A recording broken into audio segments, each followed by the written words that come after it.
zaho sy tena ray ndray lasolo ny haiko député lany teto Toliara voalohany raha iny toe-davatra nisy nandritran'izay 5 andro zay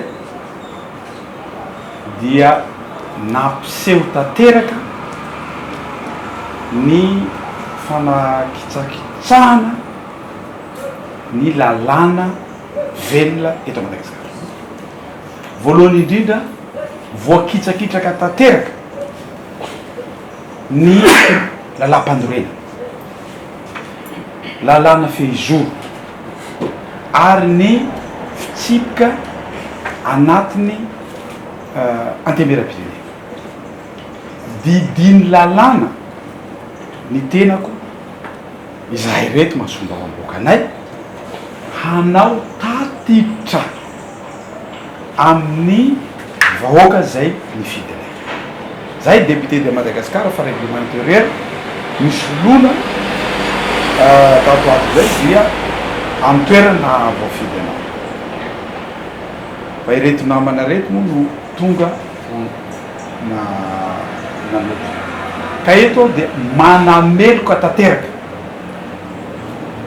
ny fanitsakitsahana ny lalam-pandorena ataon'ny fitondrana tsy mamela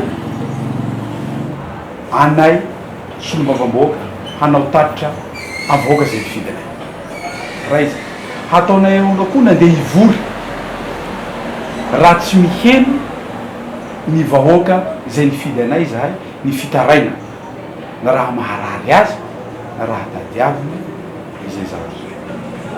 Faharoa manaraka an'izay de manameloka tanteraka ny fandratsana mahazo anareo zao zay nataony mpitandro filaminana.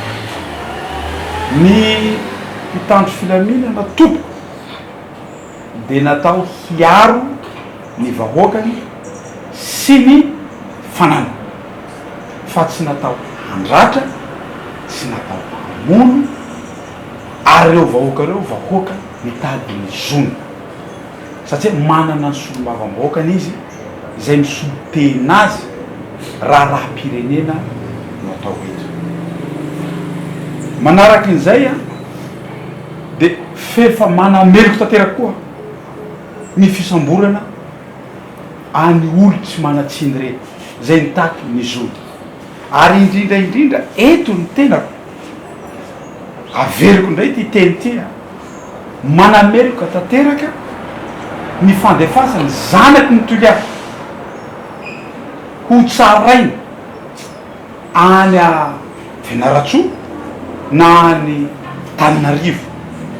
Zavatra mampagaga de izao fa maninona ireo criminel reo dahalo nitsaraina teto Toliara reo olona tena danger ho an'ny vahoaka reo, fa maninona reo tsy nalefanareo any, fa maninona le olona tsy manatsiny mitaky ny zona miteny mamoaka ny heviny no rehefa misy zavatra miseho eto de alefany Antananarivo, alefany Fianaratsoa, tsy miasa zany fitsarana io. Ka za sy teny raha ndeha miaraka amin'ny député namako reo de ambaranay fa manameloko tanteraka an'izay zavatra zay. Fa raha sanareo ka meloko reo olo reo dia ataovinareo ny fitsarana azy eto Toliara. Fa matotsy ataonareo eto misy ahiahy zay manao zavatra tsy mety nareo zay ny fanambarana voaloha zay ataoko fanakitsakitsahana ny lalam-panorena tanteraka ireny zavatra nisy reny ary tsy mety hisy fandraisana ndraiky hoe hovaina koa angambany ny lalam-panorena na hovaina koa ny lalàna fehizoro na hovaina koa ny règlement intérieur hoe tsy mahazo manao tatitra intsony zahay de tsy sinatsony ny atao misy olona vaovao. Ary zavatra mampalahelo de zao rehefa zahay manao an'izay zavatry zay dia vorondolo.